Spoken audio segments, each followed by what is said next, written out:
ओम नमो भगवते वासुदेवाय नमः। आइए आज हम सुनेंगे अश्विनी मास के शुक्ल पक्ष की एकादशी का महात्म्य। युधिष्ठिर ने पूछा, मधुसूदन, अब कृपा करके यह बताइए कि अश्विनी मास के शुक्ल पक्ष में किस नाम की एकादशी होती है। भगवान श्री कृष्ण बोले, राजन, अश्विनी मास के शुक्ल पक्ष में जो एकादशी होती है वह पापाकुंसा के नाम से जानी जाती है। वह सब पापों को हरने वाली है तथा सबसे उत्तम है। उस दिन संपूर्ण मनोरथ की प्राप्ति के लिए मनुष्यों को स्वर्ग और मोक्ष प्रदान करने वाले पद्मनाभ संज्ञक मुझ वासुदेव का पूजन करना चाहिए। जितेंद्रिय मुनि चिरकाल तक कठोर तपस्या करके जिस फल को प्राप्त करता है वह उस दिन भगवान गरुड़ध्वज को प्रणाम करने से ही मिल जाता है। पृथ्वी पर जितने तीर्थ और पवित्र देवालय हैं उन सबके सेवन का फल भगवान विष्णु के नाम कीर्तन मात्र से मनुष्य प्राप्त कर लेता है।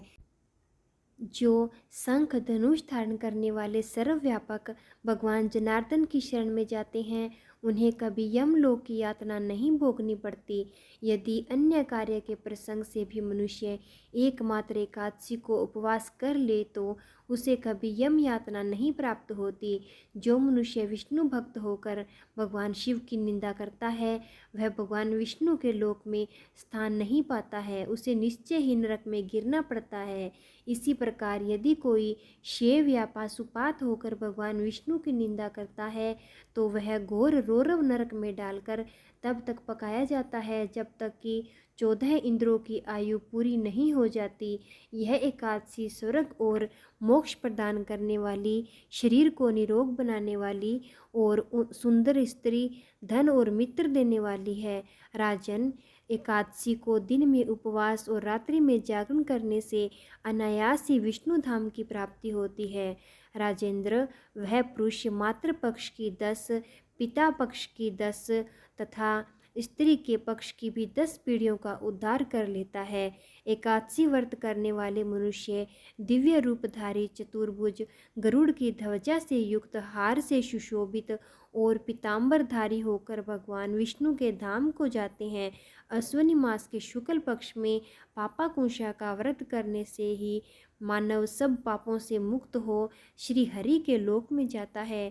जो पुरुष सुवर्ण, तिल, भूमि, गो, अन्न, जल, जूते और छाते का दान करता है वह कभी यमराज को नहीं देखता।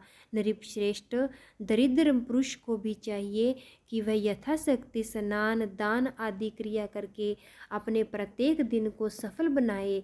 जो होम, स्नान, जप, ध्यान और यज्ञ आदि पुण्य कर्म करने वाले हैं उन्हें भयंकर यम यातना नहीं देखनी पड़ती।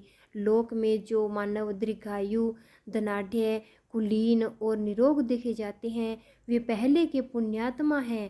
पुण्यकर्ता पुरुष ऐसे ही देखे जाते हैं। इस विषय में अधिक कहने से क्या लाभ है। मनुष्य पाप से दुर्गति में पड़ते हैं और धर्म से स्वर्ग में जाते हैं। राजन, तुमने मुझे जो कुछ पूछा है उसके अनुसार पापाकुंशा का महात्म्य मैंने वर्णन किया।